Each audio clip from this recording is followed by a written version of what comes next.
Bueno, buenos días, queridos hermanos y hermanas. Mi nombre es Marcelo Oxandaburu, soy apologista católico y bueno, les saludo desde Córdoba, Argentina. En esta ocasión me gustaría hablar sobre la Eucaristía de una forma un poco más completa. Siempre se habla solamente desde el punto eucarístico, pero no se lo habla muchas veces desde la prefigura, ¿no? Para entender la Eucaristía vamos a leer el capítulo 6 de Juan, que es donde está anunciada, donde está la promesa de la Eucaristía, ¿no? Que vamos a ver qué es la Eucaristía. Y después vamos a ver si Jesús está hablando simbólicamente en ese pasaje bíblico o no. Vamos a leer desde el versículo 48 al 69. Dice así: Yo soy el pan de vida. Vuestros padres comieron el maná en el desierto y murieron. Este es el pan que baja del cielo, para que quien lo coma no muera. Yo soy el pan vivo bajado del cielo. Si uno come de este pan, vivirá para siempre, y el pan que yo le voy a dar es mi carne por la vida del mundo. Discutían entre sí los judíos y decían: ¿Cómo puede éste darnos a comer su carne? Versículo 53. Jesús les dijo: en verdad os digo, si no coméis la carne del Hijo del Hombre y no bebéis su sangre, no tenéis vida en vosotros. El que come mi carne y bebe mi sangre, tiene vida eterna, y yo lo resucitaré el último día. Porque mi carne es verdadera comida, y mi sangre verdadera bebida. El que come mi carne y bebe mi sangre, permanece en mí, y yo en él. Lo mismo que el Padre que vive me ha enviado, y yo vivo por el Padre, también el que me coma vivirá por mí. Versículo 58. Este es el pan bajado del cielo, no como el que comieron vuestros padres y murieron. El que coma este pan vivirá para siempre. Esto lo dijo enseñando en la sinagoga de Cafarnaúm. Muchos de sus discípulos, al oírle, dijeron: es duro este lenguaje, ¿quién puede escucharlo?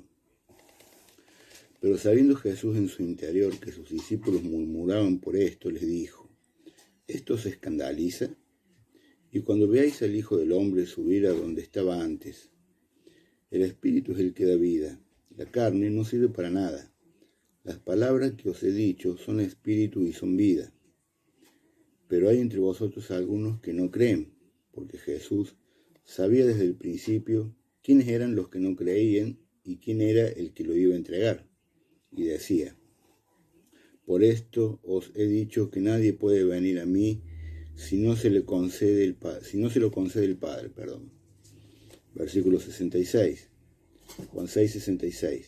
Desde entonces muchos de sus discípulos se volvieron atrás y ya no andaban con él. Jesús dijo entonces a los 12: ¿también vosotros queréis marcharos? Le respondió Simón Pedro: Señor, ¿a quién vamos a ir si tú tienes palabras de vida eterna? Y nosotros creemos y sabemos que tú eres el Santo de Dios. Esto es palabra de Dios. Ahora bien, aquí en este pasaje, como podemos ver, hay un diálogo entre los discípulos, que se calcula que era una multitud de 10.000 personas, porque el Evangelio nos dice que son 5.000, pero solamente están contados los varones. O sea que entre mujeres y niños se calcula que había una multitud de 10.000 personas. Al principio están hablando, tienen un diálogo con Jesús, pero en un momento se produce un quiebre y se van. ¿Por qué se van?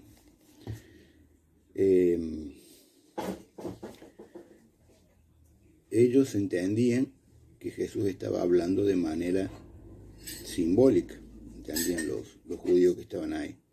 Por eso Jesús usaba la palabra, cuando uno lo lee desde el griego, usa la palabra fago, que significa comer, literalmente.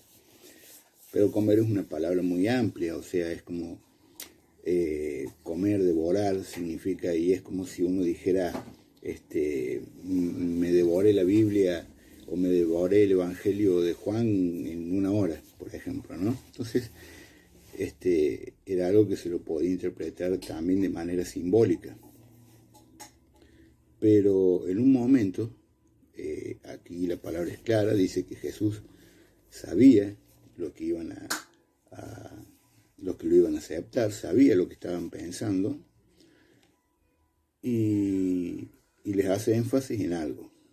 En el versículo 54, Jesús ya no usa la palabra fago, usa la palabra strogon. Strogon significa, de ahí viene en nuestro idioma la palabra tragar, significa masticar, roer, tragar.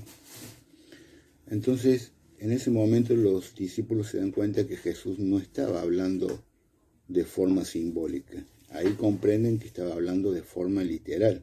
Por eso se van.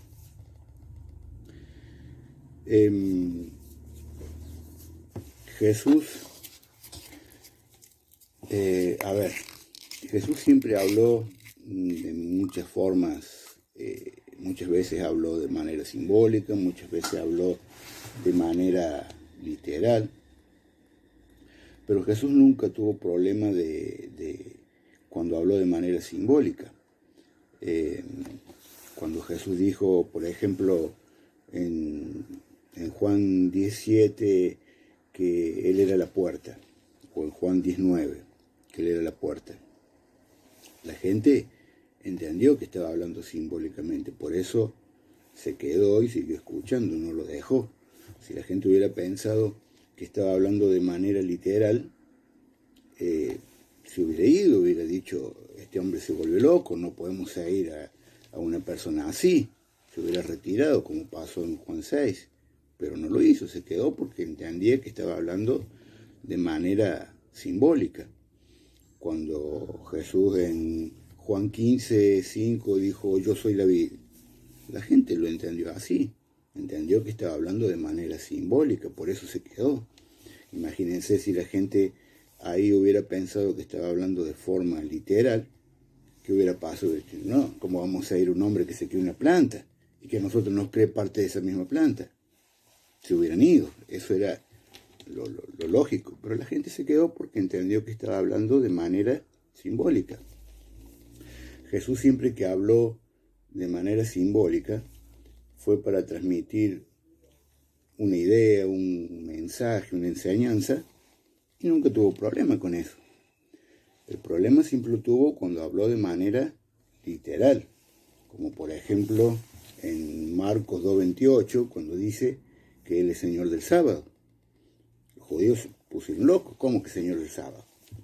O por ejemplo en Mateo 27:43, cuando dice que es Hijo de Dios, o 27:40. Entonces, ahí cuando Jesús tenía problemas, cuando hablaba de forma literal. Pero ¿por qué lo dice? Por ejemplo, porque cuando Él dice que es Señor del sábado, por ejemplo, ¿no? Él sabía que los judíos no lo iban a aceptar. Entonces, ¿por qué se lo dice? Bueno, lo dice porque la situación lo ameritaba. A Él lo acusaban de violar el sábado. Él le dice que el sábado fue hecho para el hombre y no el hombre para el sábado. Los mismos sacerdotes, o sea, circuncidaban en sábado, trabajaban en sábado. Entonces la situación ameritaba y él tuvo que decir que Él es Señor del sábado. Él sabía que los judíos no lo iban a aceptar, pero dadas las circunstancias lo tuvo que decir. Jesús no lo iba a callar o no iba a hablar una mentira, todo por quedar bien con la gente. En Juan 6 pasa lo mismo. En Juan 6, recordemos que Jesús venía de hacer la multiplicación de los panes y los peces, y la gente lo seguía porque le llenaba la panza. Entonces empiezan a hablar sobre el pan de vida. Entonces ahí Jesús tiene que decir lo que lo que era realmente, que Él es el verdadero pan de vida y es a Él quien hay que comerlo. No iba a callarse o decir otra cosa solo para conformarlos y que no se vayan. Si la gente lo hubiera entendido, a lo mejor no se hubiera ido, porque también recordemos que la gente no comprendió lo que Jesús dijo. Si Jesús hubiera estado hablando de manera simbólica, tampoco se hubiera ido. Pero Jesús tenía una razón muy poderosa para hablar de manera literal, que ya la vamos a ver. Porque no podemos hablar de Eucaristía sin mencionar el ministerio de la reconciliación, ya que es parte de eso. Pero ya lo vamos a ver un poquito más adelante. Una de las cosas que hay que tener presente, por la cual Jesús no está hablando de forma simbólica, es porque si Él quería transmitir una idea, un mensaje, una enseñanza, ¿por qué usa un símbolo que el pueblo de Israel no va a aceptar? Por ejemplo, vamos a ver. El pueblo de Israel tenía prohibido comer sangre. Dice Levítico 17:10. Si un hombre cualquiera de la casa de Israel o de los forasteros que residen entre ellos come cualquier clase de sangre, yo volveré mi rostro contra el que coma sangre y lo excluiré de su pueblo. Y su pueblo era el pueblo de Dios. Israel era el pueblo de Dios. Recordemos que ese fue el pacto que hizo con Abraham. Yo seré su Dios y ustedes serán mi pueblo. Levítico 7:27 dice, todo el que coma cualquier clase de sangre será excluido de su pueblo. Levítico 3:17, esta es una ley perpetua de generación en generación, donde quiera que habitéis, no comeréis nada de grasa ni de sangre. Bueno, hay muchas citas que nos hablan de eso, ¿no? El pueblo de Israel tenía prohibido comer sangre. Entonces yo pregunto, si Jesús quería transmitir una idea, ¿por qué usa un símbolo que sabe que no se lo van a aceptar? Eso sería ridículo. Los hermanos separados dicen que está hablando simbólicamente. Ahora, me gustaría preguntarles qué es lo que simboliza, lo que dice de comer el pan y beber su sangre, porque yo hasta el día de hoy he debatido muchas veces este tema y nadie me supo decir qué es lo que simboliza. Y yo diría que si lo saben, bien, pero si no lo saben, que averigüen rápido, porque Jesús dijo, el que come mi carne y bebe mi sangre, tiene vida eterna y yo lo resucitaré el último día. Entonces, si no lo saben, va a ser mejor que investiguen rápido. Pero vamos a suponer que el comer su sangre y su carne simbolice guardar su palabra y sus mandamientos. Vamos a suponer que significa eso, ¿no? ¿Por qué Jesús usaría un símbolo que no lo van a aceptar? Jesús sabe de antemano que no le puede pedir a los judíos que coman su carne y su sangre, porque saben que no lo pueden, los judíos no lo pueden aceptar eso. Jesús el judío lo sabía muy bien. Jesús, si quisiera simbolizarlo de algo, lo hubiera usado unas palabras o unos ejemplos que sí lo puedan aceptar. ¿Por qué pone un ejemplo que sabe que no van a aceptarlo? Tienen que entender, los hermanos separados, que si ellos insisten en decir que está hablando simbólicamente, entonces acá están pasando dos cosas. O Jesús no quería que el mensaje fuera aceptado, porque sabía bien que no lo iban a aceptar, la misma palabra lo dice, él sabía bien que no lo iban a aceptar, entonces o no quería que fuera aceptado, o Jesús no se dio cuenta, se equivocó, después que predicó, habrá dicho, ¿por qué se van? Y después le habrá caído, se fueron porque les dije que comieran mi sangre, no me di cuenta. Entonces, tienen que entender que lo están haciendo quedar como un tonto a Jesús. Y eso no es así. Yo sé que ningún hermano cree, ni separado, ni nada, cree que Jesús sea tonto. Pero si sigue insistiendo con que Jesús habló simbólicamente, a los ojos de los demás lo están haciendo quedar como un tonto. Porque entonces, ¿por qué dijo esas palabras? No tiene razón de ser. Eso desentona con todo el contexto bíblico, con todo el contexto de la nueva alianza, con todo el contexto del evangelio, con toda su misión. No encaja de ninguna forma. Todos los teólogos, inclusive los teólogos protestantes, los que tienen ya conocimiento, preparación, que son teólogos, que son hebraístas, que son biblistas, saben que aquí está hablando de forma literal. Solamente las personas que no tienen estudio profundo de la palabra lo interpretan como de manera simbólica, pero es simplemente por una cuestión anticatólica que por una cuestión de la verdad. Muchas veces no quieren aceptar que está hablando de manera literal porque su iglesia no les ofrece esto. Entonces tienen que de alguna forma justificar la ausencia de su falta de, ¿cómo decirlo? No solo de que falta un sacramento, sino que como son iglesias inventadas, no tienen la prefigura de la antigua alianza y no tienen la reconciliación.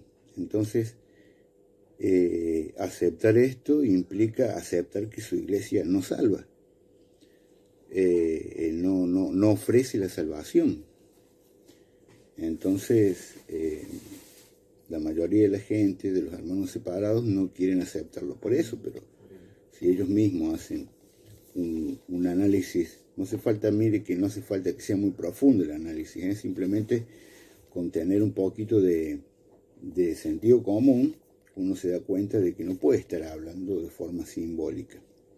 Pero sí hay una razón para hablar de forma literal. Y aquí es donde entra el ministerio de la reconciliación. En la antigua alianza existía el ministerio de la reconciliación, era de la siguiente forma. Cuando uno pecaba, se apartaba de Dios, ¿no? Perdía esa comunión con Dios. Entonces, ¿qué tenía que hacer? Tenía que primero confesarse con el sacerdote, no el sumo sacerdote. El sumo sacerdote tiene una definición, una función diferente, que esa la vemos en Hebreos 9. Todo el capítulo, ahí podemos verlo bien. Pero el sacerdote, también vemos en Hebreos 9, la función era confesar los pecados, ¿no? En Levítico 4:20, por ejemplo, nos dice: haciendo con este novillo como con el novillo del sacrificio por el pecado, lo mismo hará con él. Así el sacerdote hará expiación por ellos y se le perdonará. Levítico 4:35. Apartará toda la grasa de la víctima, como se aparta la grasa del cordero del sacrificio de comunión, y el sacerdote la quemará sobre el altar, junto con los manjares abrasados de Yahvé. El sacerdote hará así expiación por él, por el pecado cometido, y se le perdonará. Entonces, ¿qué pasa? Hay muchas citas, pero no las vamos a leer por una cuestión de tiempo, ¿no? El sacerdote confesaba el pecado de la persona. Después esta persona tenía que ofrecer un cordero. A ese cordero se lo degollaba y la sangre del cordero era ofrecida como holocausto, como memorial, con motivo de redención de la persona, ¿no? El pueblo de Israel entendía que la sangre del cordero, el cordero moría para que no muera la persona. Entonces, el cordero le daba la vida a la persona, porque para que no muera la persona, moría una criatura inocente, ¿no? Que en este caso era el cordero. Entonces, con eso se completaba, digamos, el perdón Primero se confesaba, después se ofrecía la víctima, que era el cordero, y con eso ya estaba. Pero faltaba lo que era entrar en comunión con Dios. Y eso lo hacía comiendo el cordero que se había sacrificado. Porque, miren, hasta el día de hoy, por ejemplo, los que hacen brujerías o todo ese tipo de cosas, ¿no? Sacrifican algo, y eso sacrificado, cuando uno come eso sacrificado, se entra en comunión con aquello a quien se lo ha sacrificado. Por ejemplo, si uno sacrifica, ¿no? Hoy en día, por ejemplo, los brujos o esas cosas, sacrifican una gallina, por ejemplo, a tal demonio. Después, cuando comen esa gallina y esa carne y la sangre de la gallina, entran en comunión con ese demonio. San Pablo nos viene a decir, en la antigua alianza, por ejemplo, nos dice, Levítico 7:15, la carne del sacrificio de comunión en alabanza se comerá el día mismo de su ofrecimiento, sin dejar nada de ella para la mañana siguiente.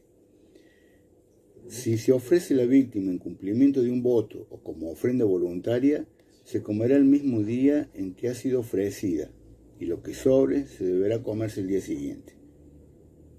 Deuteronomio 27:7.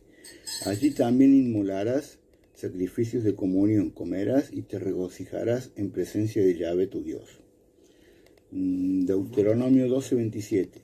Harás tus holocaustos, la carne y la sangre sobre el altar de Yahvé tu Dios. La sangre de tus sacrificios de comunión serán derramadas sobre el altar de Yahvé tu Dios, y tú podrás comer la carne. Y eso no se lo comía en cualquier lado, se lo comía en el lugar santo. Levítico 10:17 dice, habían comido la carne en otro lado, o el pan, no recuerdo qué, lo habían comido en otro lado. Entonces Moisés viene y le pregunta, dice, ¿por qué no habéis comido en lugar sagrado la víctima del sacrificio por el pecado? Era cosa sacratísima que os daba a vosotros para borrar la falta de la comunidad, haciendo expiación por ellos ante Yahvé. Dice, ¿no? Levítico 10:17. San Pablo nos viene a mostrar en 1 Corintios 10, dice del versículo, lo vamos a leer del 15 hasta el 21. Me parece que la comunidad de Corintios tenía problemas de mucha hambruna, entonces comían de todos lados, ¿no? Dice, versículo 15, os hablo como personas sensatas, juzgad vosotros lo que digo. Versículo 16, la copa de bendición que bendecimos, ¿no es acaso comunión con la sangre de Cristo? ¿Y el pan que partimos no es comunión con el cuerpo de Cristo? Porque uno solo es el pan, aun siendo muchos, un solo cuerpo somos, pues todos participamos del mismo pan. Fijaos en el Israel según la carne. Los que comen las víctimas sacrificales, ¿no están acaso en comunión con el altar? ¿Qué digo pues? ¿Que lo inmolado a los ídolos es algo? ¿O que los ídolos son algo? Pero si lo que inmolan los gentiles lo inmolan a los demonios y no a Dios, yo no quiero que entréis en comunión con los demonios. No podéis beber de la copa del Señor y de la copa de los demonios. No podéis participar de la mesa del Señor y de la mesa de los demonios. Porque claro, se ve que esta comunidad iba y comía de cualquier lado. Entonces, iba y comía en lo que se sacrificaba a los ídolos, que son demonios, y después venían y comían de lo que se sacrificaba a Dios para entrar en comunión con Dios. Pero el punto es que acá San Pablo deja bien claro que el pan y el vino es para entrar en comunión con Dios. ¿Por qué? ¿Por qué pasa esto? ¿Por qué con eso entramos en comunión con Dios? Porque Jesucristo, cuando viene, ya en la nueva alianza, ¿qué hace? Perfecciona la ley. La ley, al ser perfeccionada, está aumentada. En Juan 20, del 19 al 23, vemos cómo Jesús le da la autoridad a sus apóstoles para perdonar los pecados, como tenían los sacerdotes levitas, solo que con una particularidad, no solo de perdonar y de retener, ¿no? Porque estos sacerdotes pueden retener y los sacerdotes levitas no, sino que no es solo perdonar, sino que en el original, cuando usted lee del griego, dice de dejar ir los pecados, ¿no? O sea, de vaciar a la persona del pecado, la limpia a la persona de todo pecado, ¿no? No le deja pecado a la persona. En la Biblia Reina Valera dice remitir los pecados, o sea, dejar ir, quitarlos, absolverlos. Por eso, y esto cualquier católico lo puede comprobar, sabe lo que le estoy diciendo. Un católico cuando se confiesa con el sacerdote, que el sacerdote le dice: y te absorbo por el ministerio de la iglesia, te otorgo el perdón y la paz.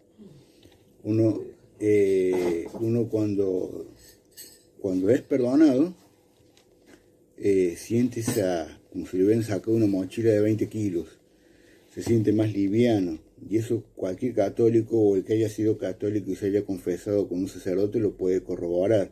Uno se siente más liviano porque los pecados fueron remitidos, fueron quitados, fueron absueltos. No es solamente que se perdona, sino que los absuelve de los pecados.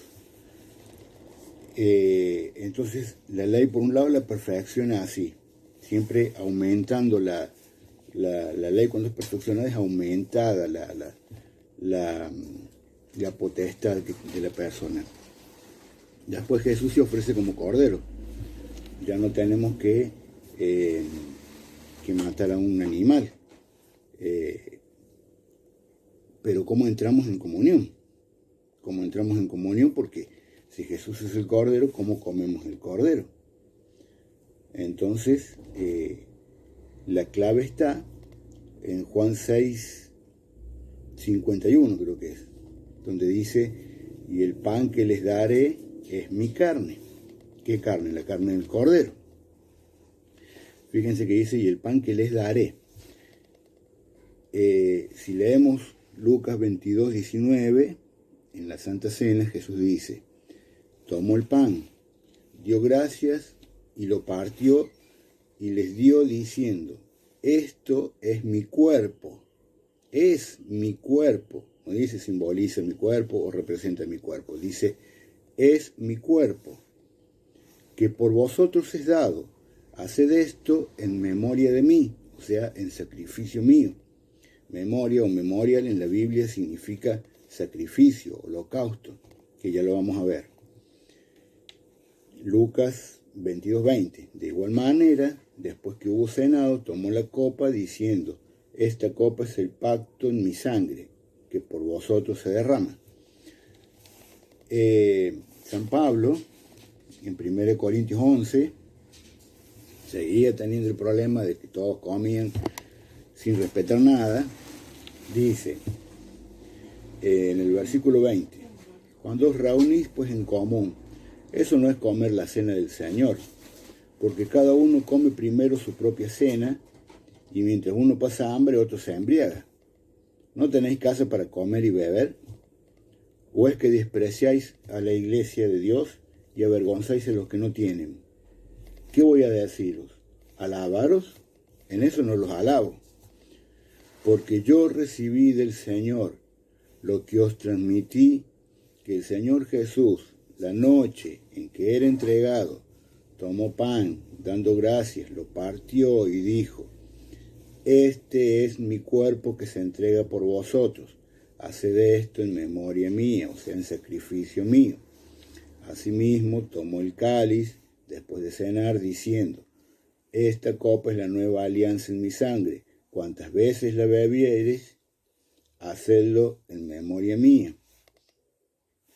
Pues cada vez que comáis este pan y bebáis de este cáliz, anunciáis la muerte del Señor hasta que venga. Por tanto, quien coma el pan o beba el cáliz del Señor indignamente, será reo del cuerpo y de la sangre del Señor. Examínese pues cada cual, y coma así el pan y beba del cáliz. Pues quien come y bebe sin discernir el cuerpo, come y bebe su propia condena. ¿Qué quiere decir? ¿Qué estaba pasando acá? Que la comunidad de Corinto venía y comía el pan como si fuera su casa, sin darse cuenta de lo que estaban comiendo, que era el cuerpo y la sangre del Señor. Por eso le dice que no tenés casa para comer, ni no tenés casa para beber. Y dice, ¿no?, que come y bebe sin discernir, come y bebe su propia condenación, porque se hace reo del cuerpo y de la sangre de Cristo. No es que se hace reo del pan y el vino. Un símbolo, uno no puede hacerse reo de un símbolo. Aquí nos deja bien claro que se hace reo del cuerpo y de la sangre de Cristo. Y como ya los dijo en el capítulo anterior, que se entra en comunión cuando comen el cuerpo y la sangre de Cristo, se entra en comunión con Cristo. La palabra, les voy a mostrar que la palabra memorial en la Biblia significa sacrificio. Dice Levítico 2:2. La presentará a los sacerdotes hijos de Aarón, tomar un puñado de la harina con el aceite y todo el incienso. El sacerdote la quemará sobre el altar como memorial, manjar abrasado de calmante aroma para Yahvé. Levítico 2:9. El sacerdote reservará parte de la oblación como memorial y la quemará sobre el altar como manjar abrasado de calmante aroma para Yahvé. Levítico 2:16. El sacerdote quemará como memorial de la misma parte del grano majado y del aceite, con todo el incienso como manjar abrasado para Yahvé. Levítico 24:7. Pondrás sobre cada hilera incienso puro, para que el pan, será para el pan un memorial, manjar abrasado para Yahvé. Número 5:26. El sacerdote tomará de la oblación un puñado, el memorial, y lo quemará sobre el altar y le hará beber a la mujer las aguas. Zacarías 6:14. Será la